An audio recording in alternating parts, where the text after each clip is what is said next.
All right, welcome back, everybody. This is Bruce with the Epic Experiment in Garbage or Great, and we're going to do a bit of a tier list today. We're going to do a tier list ranking the top commanders from Ninja Turtles. Now, I'm determining the top commanders based on their EDH rec statistics, showing that how frequently they have been built.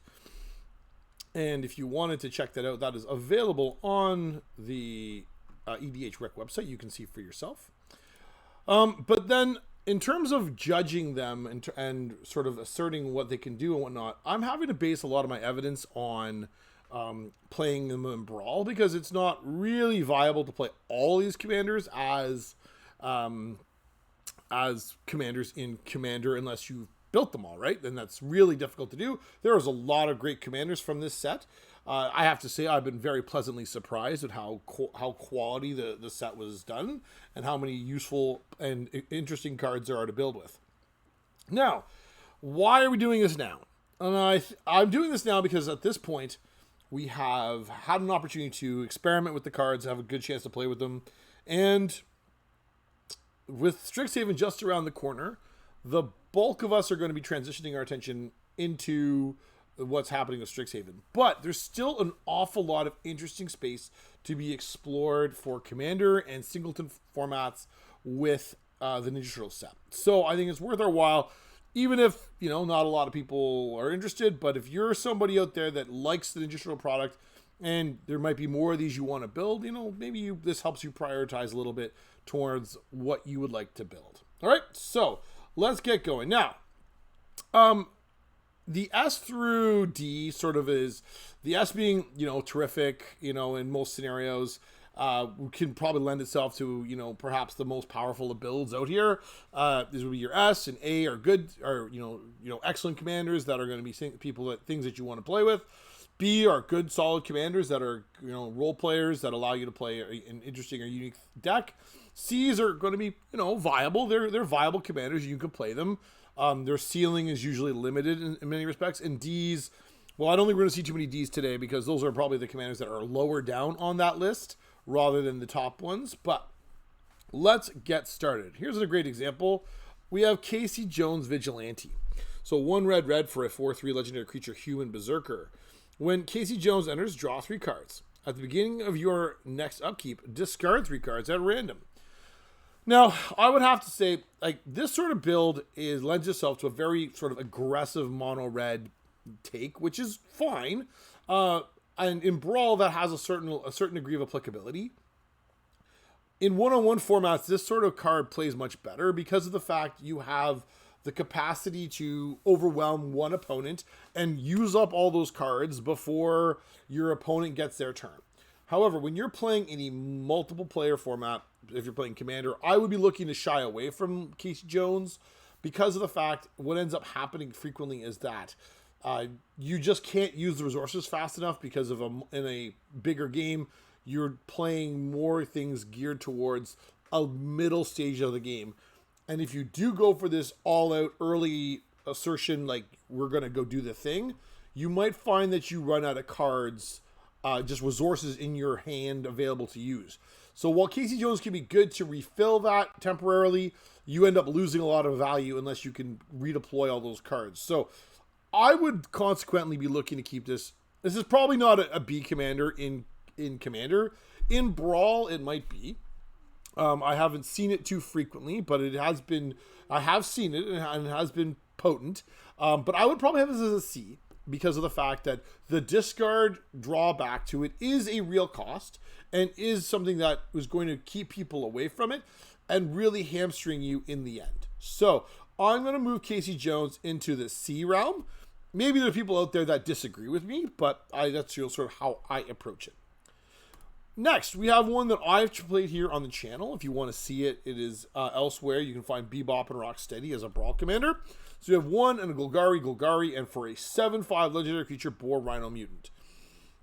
Whenever Bebop and Rocksteady attack or block, sacrifice a permanent unless you discard a card. Okay, now I love the gigantic statistics on this card. 7/5 being very, very, very large for 3 mana, which is a very good rate.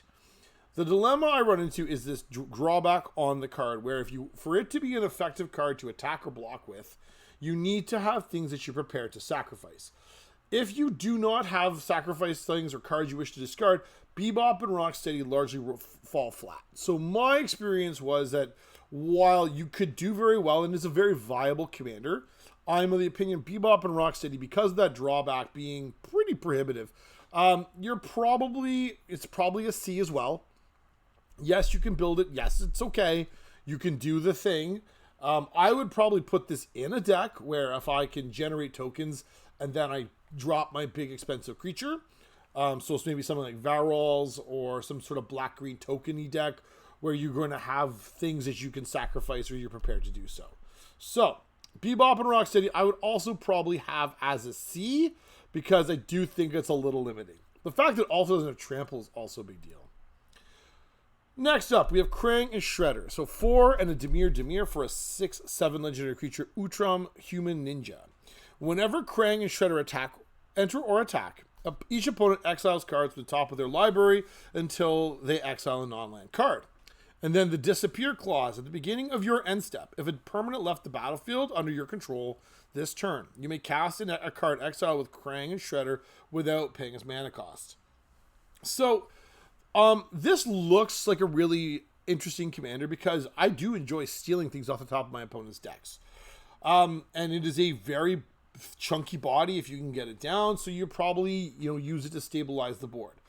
My experience with this is that while the exiling ability is potent and you can draw some pretty crazy things off your opponent's deck, the dilemma is and continues to be the fact that if you want to trigger the casting cost, you need to have stuff you can dispose of or have or control their leaving the game so that you can trigger that disappear regularly. And even then, you only get it on your turn.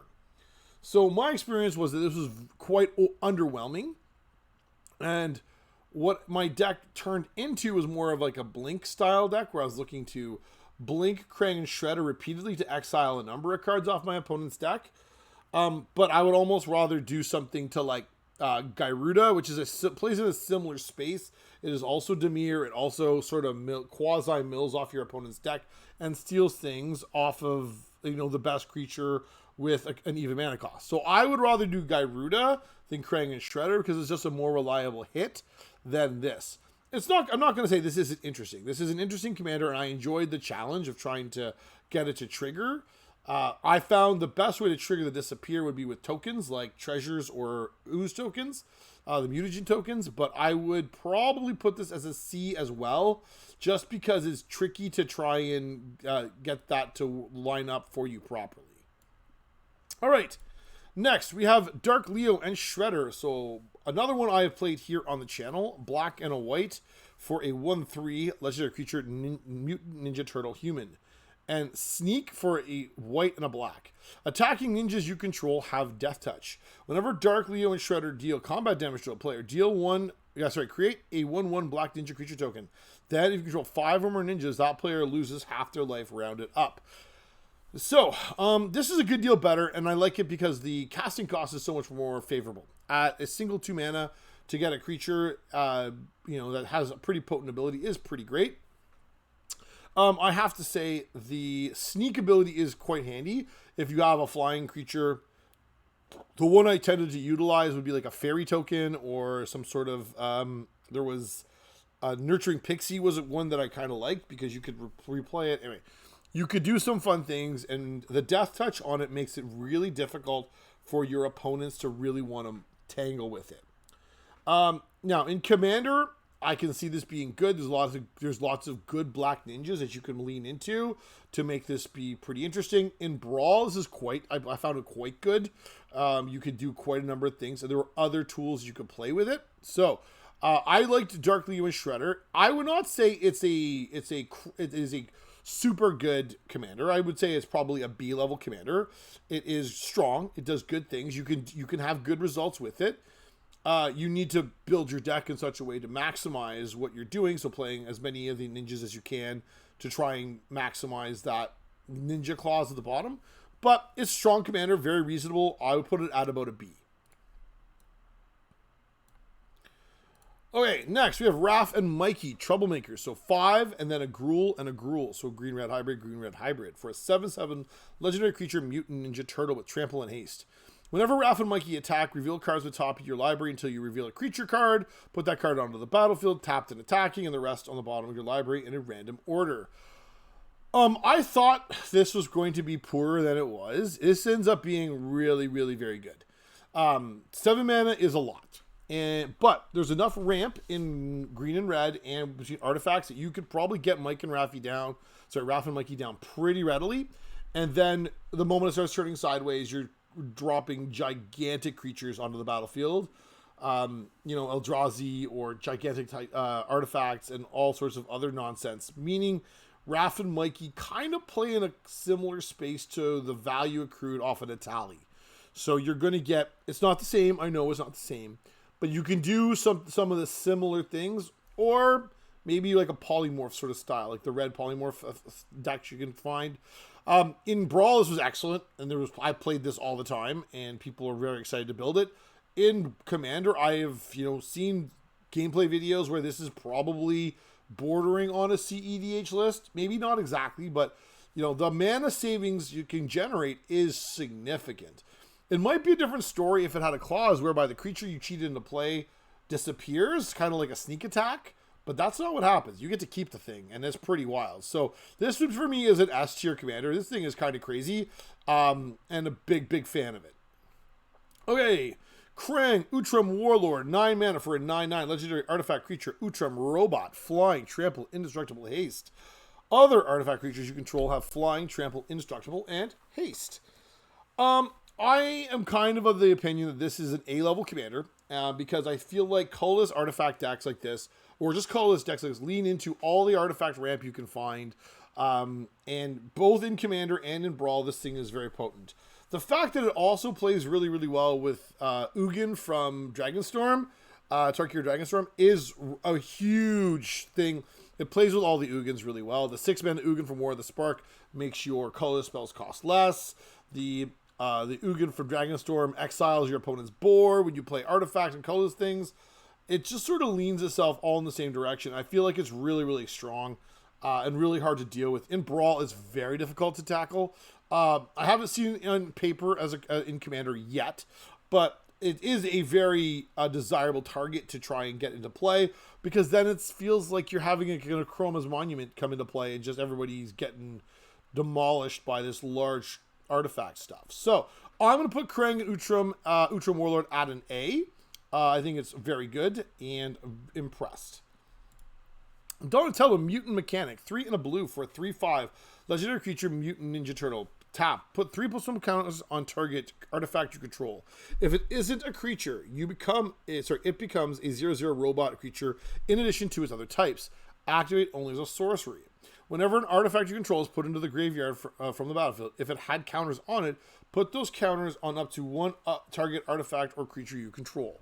So this is like a mono blue artifact matters deck where you're going to put counters on your, preferably non-token artifacts to end up eventually seeing them die and put the counters someplace else. I like Donatello. I think it was I've only seen it a few times in Brawl, and it was effective. It did its thing. It didn't always win. I found it with the tension created by Donatello putting counters on things and then hoping that they would either die or they could remove them was tricky, particularly if you didn't have a way to generate haste for Donatello right away, because it would often result in Donatello eating a removal spell and being taken off the table. So I would probably put this, I think it's pretty fair. I think it's a good commander. I think you can do some interesting things with it. I'm going to put it at about a B. I think as a B commander, it's pretty fair, pretty reasonable. Can do some interesting things. Super Shredder, 1 and a black, legendary creature, mutant ninja human, is a 1/1 with menace. Whenever another permanent leaves the battlefield, put a +1/+1 counter on Super Shredder. Oh boy. This one I think is very, very strong because it asks so little of you to see it turn into such a giant, scary thing. Now, it doesn't have protection. It doesn't have evasion. It's just a thing. But in Commander or in Brawl, when people sack treasures, clues, blood, mutagen, Eldrazi spawn, fetch lands, you name it. You keep going. Sacrificing stuff makes Shredder happy. And then Shredder gets huge, and then Shredder gets too difficult for your opponents to manage. So if you can protect it a little bit, then you have a really strong tool. Additionally, Mono Black is well positioned to do a lot of really explosive things. In Brawl, you have like the Gwenom or Egrix line is very, very strong. You can do a lot of other strong Mono Black lists as well. So I would put Super Shredder, I think, at an S. I think this card is fantastic and is really, really good. And even if it dies once or twice, you're not that disheartened by having to redeploy it, because at only 2 mana, casting it a second time or even maybe a third time isn't out of the question. So Super Shredder, I'm going to put it at an S. Dawn and Leo, problem solvers. 3 and a blue-white hybrid for a 4/6 legendary creature, mutant ninja turtle with vigilance. At the beginning of your end step, exile up to 1 target artifact you control and up to 1 target creature you control. Then return them to the battlefield under their owner's control. So this is a Blink-styled commander where when you play this, Dawn and Leo are going to, at the end of your turn, will allow you to target an artifact and a creature, which is super cool. You can do some really powerful things with creatures enter the battlefield effects. The dilemma is that it gets kind of tricky because you're looking to have the balance of having good targets on both to get to maximize what you're doing. And if your opponent's any good and taking them off the table, then you might find that you don't really have a good alternative. So I found Dawn and Leo to be a little bit fragile, and it didn't really always work the way you should want it to. I had some games where it popped right off. One of the best ones to target with this would be the Mightstone and Weakstone, the artifact from Brothers War that has a mode where you could draw 2 cards, or it has a mode where you could give something -5/-5. So this could be a kill spell when it enters, and then you blink it with Dawn and Leo to kill something else, and then when subsequently you're blinking it to give you card advantage. Also, Pilgrim's Eye is a really good target with this. I did fun things with Cavalier Gales and the White Cavalier 2, Cavalier of Dawn. So you can do some fun and interesting things. I don't think it's great. I think it's probably a B-level commander, just because it takes quite a bit of setup and people are going to remove Dawn and Leo fairly readily. And without the framework around it, without the setup, you haven't got much to work with, and Dawn and Leo don't really get there on their own. So this is probably a B. All right, next, Dawn and Raph, hard science. 1, and then is it? So blue-red hybrids. 2/4, legendary creature, mutant ninja turtle with menace. Whenever Dawn and Raph attack, the next non-creature spell you cast this turn has affinity for artifacts. So I haven't seen this one very much. It has not been something that people have been apt to build with. I have my concerns over this sort of ability, because the statistics are reasonable. 3 mana for 2/4 is a good body. The evasion is helpful, I'm not going to lie, but you have to attack with it in order to get the benefit. The moment you have to declare this as an attack, it immediately becomes more problematic because the body's not that big. If your opponents want to remove your commander and you have to put it in harm's way to get the trigger, it's probably less optimal. So this is not a commander I like. If I wanted to play an affinity style deck, I'd be looking at Sammy's Ship Captain out of Edge of Eternities. Granted, that's red-white, not blue-red, I appreciate. But the effect, Sammy doesn't necessitate you having to attack with it in order to get the benefit. So I'm going to say this is probably a C-level commander. I don't think this you could do some interesting things. No argument here, but I'm less enthused about this particular ability than lots of others because I think it is hard to trigger it and reliably get something of value out of it. So Dawn and Raph are into the seas. All right. Krang, Mastermind, 6 blue, legendary creature artifact, Utrum Warrior. It's a 1/4 with affinity for artifacts. When Krang enters, if you have fewer than 4 cards in hand, draw cards equal to the difference. Krang gets +1/+0 for each other artifact you control. I like this one much better, where Dawn and Raph seem to be tricky to get the payoff. This has the payoff built in, where if you could get this down for, let's call it even 4 mana, and draw a couple of cards, and then you have probably a 4/4 or a 5/4. you have a pretty sizable creature, little undercosted, that you can do good things with. And the fact that it says enter, that if you do have ways to blink it or protect it, bring it back into play, then you can once again reset the card drawing in order to make this thing a useful role player in your deck. I would say this is like mono blue artifact decks are always tricky, they're always good because you always have like Urzas in them, Urza Lord High Artificer, and access to some of the most broken things you can do. So I'm going to probably put Krang Mastermind at like an A level. Maybe I'm wrong, and maybe I'm a little overvaluing the card draw component of it. But I would say this is probably an A because of the fact that you're just going to have a combination of card draw to fuel you, cost reduction mechanic to help you cast it faster, and then it can get pretty sizable and can tussle pretty well. So I'm going to say this is an A. Next, Mikey and Dawn, Party Planner. So 2 Simic. So green blue for a 3/3 legendary creature, Mutant Ninja Turtle with Ward 2. You may look at the top card of your library anytime. You may play lands and cast mutants, ninjas, or turtle spells from the top of your library. If you cast a creature spell this way, that creature enters with an additional +1/+1 counter on it. So for me, the relevant text here is the ward cost to protect it, and then the fact that you can look and play lands to the top of your library, which means it's going to go in every Simic landfall deck running around, whether it's Tachyova or AC or one of the other ones that are floating around. You are going to have some really broken things that you can do to play waste and clear lands off the top of your library for value.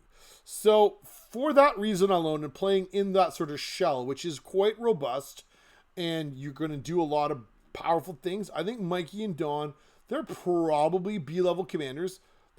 I could be convinced to say A, but I think they're probably a B-level commander because they don't have the card draw attached to them. The last portion whereby you're getting a creature spell that is a ninja or a mutant or a turtle, I think is less likely to occur. Are there some incidental advantages that you're going to draw from that? Yeah, sure. You're going to get that sometimes. But I think you're really looking at this for the land, they'll be able to play the land at the top of your deck, and I think that's, landfall decks are going to rejoice with this if they're not already doing so. I would call this a B, and because it doesn't generate the card advantage the way a Tachyova would. So, Mikey and Dawn are going in there. Next, we have Rat King Verminster. It is 1 and a black for a 1/1 legendary creature, Rat Avatar. With Disappear, at the beginning of your end step, if a permanent left the battlefield under your control this turn, create a 1/1 black rat creature token with a put a +1/+1 counter on Rat King. Tap, sacrifice 3 rats, return target creature card and all other cards with the same name as that card from the graveyard to the battlefield tapped. Okay, Rat King Verminster. This is a pretty strong commander. I've seen this in Brawl quite a bit. It's always caused me trouble, but in reality, this is a Relentless Rats or a Rat Colony deck that is running around because you have all those rats in your graveyard, sacking more rats to get them all back out of your graveyard with Rat King is pretty strong. So I would say this is probably an A-level commander. This is very, very strong. It is linear. It does the thing. It wants to play rats. But once you're past that stumbling block, you are going to have, you have some sacrifice synergies you can lean into. You can lean into other things like hand attack. You can do all sorts of really interesting things. And the fact that you can bring back all your rats means Rat King Verminster is actually really, really very good. So I am going to give it an A. You can disagree with me. I don't mind. Please, you can. Oh, not up there. There we go. All right. Next, we have Mutagen Man, Living Ooze. So X green. Legendary creature, Ooze Mutant. It's a 2/3 with Trample. Activated abilities of artifact tokens you control cost 1 less to activate. When Mutagen Man enters, create X mutagen tokens. So I'm torn on this one. Mono green +1/+1 counters is very powerful. We have seen Bristly Bill absolutely be a menace for a long time. It plays in conjunction with lots of mono green landfall decks, so you get things like Tifa and other terrifying things coming out of the deck too. Mutagen Man, I am less convinced that that's the optimal build of that sort of deck. I would be kind of the opinion this is probably a B-level commander because, again, mono green plus +1 encounters is a very reliable, very steady strategy that you're going to be able to get a lot of stuff out of. The fact that you're going to make the mutagen tokens basically tap for free is really interesting. You're going to make stuff really, really big. Particularly, you pop all those tokens and put them onto a Tifa, or you put them onto the Hydra, the Mossborn Hydra. You're going to have some really scary things that your opponents are going to have to answer, and if they can't answer it, they're probably going to die. So I'm going to call this a B. I think Bristly Bill would be the better route to go, but Bristly Bill, puts you in a green landfall deck more than it does necessarily a +1 counter deck. So I'm going to give Mutagen Man a B, and I'd be prepared to entertain it going higher if we needed to. Slash Reptile Rampager. 3 red for a 7/5 legendary creature, Mutant Berserker Turtle. Whenever another creature you control enters, Slash deals 2 damage to each opponent. Whenever Slash attacks, create a 2/2 red mutant creature token. So this is a very good commander. In the same sense, like Perforos is a good commander. Perforos being similar text box where you could do a thing. It didn't create its own bodies in the same way, the way that the Slash does here, but you got to attack with Slash. And so that's kind of a bummer. 5 mana is also something, and if you play this as your commander, your opponents can see this coming and can then react accordingly to make sure that it gets derailed. So I'm not in love with Slash. I actually think it's probably one of the weaker choices on this list. I think it's really good in the 99, where you can hide it with other redundant effects, and at a late stage of the game, you can play this and then get good value off the tokens or inexpensive creatures coming into play. My thought process, this would be like, where I would build this would be in conjunction with something like Krenko, but the problem with Krenko is everybody knows what Krenko does, and so they kill Krenko with alarming regularity. But Slash would be a good tool to go in a deck like that makes lots of cheap, inexpensive creatures, so that you can then maximize this the alliance trigger on it. I still think it's a C because I think the build with Slash as the commander is a little bit soft. I think it's a more complimentary in the 99 card, but I think this is probably a C for me. All right, Splinter Radical Rat. So 1 and Orzhov, so white black. It's a 2/4 legendary creature, Mutant Ninja Rat. If an ability of a ninja creature you control triggers, that ability triggers an additional time. And 1 and a blue, target ninja can't be blocked this turn. So we saw Dark Leo and Shredder, and Dark Leo and Shredder is probably a B-level commander for ninjas. I think Splinter is the better choice because A, it gives you Esper colors. So now you get access to blue ninjas in addition to just the black ones. You also, whenever a ninja ability triggers, you're going to get it twice. So you could get, pie in the sky here, Yuriko trigger twice. But your Dark Leo and Shredder trigger would trigger twice. Or your, I don't know, like you have a whole bunch of triggers where with your ninjas that you would get. So if you're going to build a ninja commander, I think Splinter is the better choice because it gives you more options, gives you better interaction, and it gives you access to more ninjas. So I would say this is probably an A-level commander. Because if Dark Leo's a B, I think Splinter is probably an A. Knowing that Yuriko's probably like the optimal one as the S-level commander. So we're going to lay Splinter at like an A. All right, we have Toka and Razor, terrible 2s. Rakdos. So black red for a 3/2 legendary creature, turtle, wolf, mutant. This spell can't be countered. It has menace, and whenever a player casts a spell, if the amount of mana spent to cast it was less than his mana value, Toka and Razor deal 3 damage to that player. So this one is not one I'm overly familiar with. I've only seen it a couple of times, and it didn't really impact me the same way because it's triggering on if the amount of mana spent to cast it was less than its mana value. So if you have a cost reduction mechanic, then you're going to start getting punished by Toka and Razor. which, you know, in and of itself may not be enough to pressure your opponent's life total. It's an interesting stacks piece or restrictor to force opponents to take damage when they overextend, or when they have cost reduction mechanics to try and storm through stuff and make things cheaper. So all those Izzet decks that have got a Goblin Electromancer style effects in them, then you're going to be able to punish them. If you have artifact decks with Foundry Inspectors, you're going to punish them.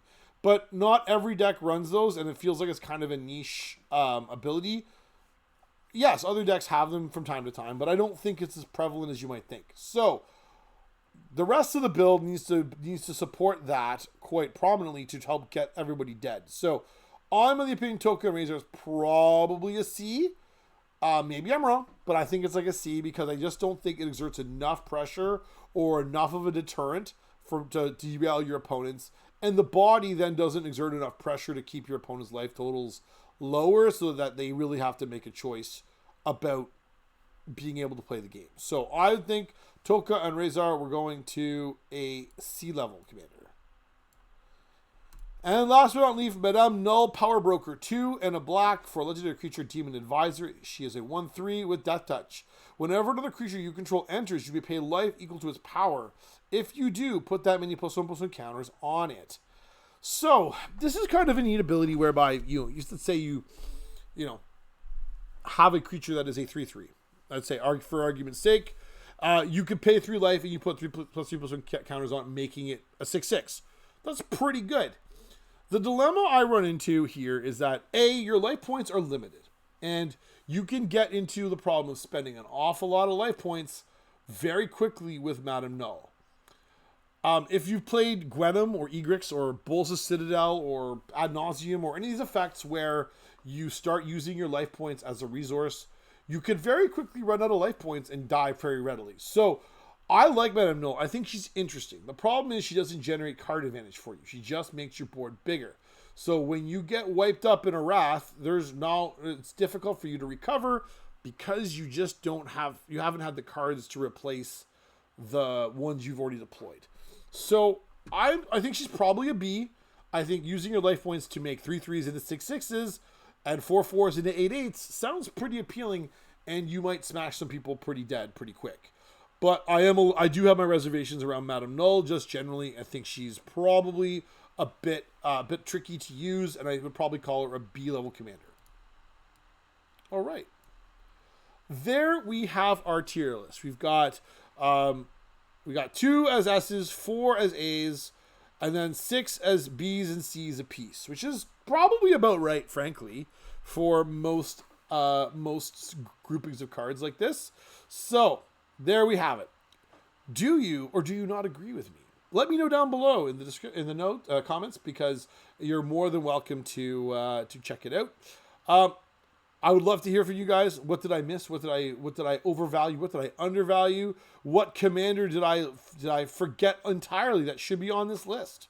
All right, folks, let me know, please and thank you. Of course, please like and subscribe to the show, to the channel, help us grow. We'd love to have more people join us here and get more people involved in the conversation. But please let me know and join and subscribe. In addition, if you want to find our social media or you want to find our podcast, you can do so at the links in the description and join us there. I think that is it, folks. I think I rather enjoyed this. I might try it again for Strixhaven in a couple of weeks when Strixhaven is fully out for us all to play with and enjoy. But for the time being, this is what we got for our Ninja Turtles going forward. All right, folks, thank you very much. You have yourselves a great day. I'll talk to you all again soon. Talk to you later. Bye.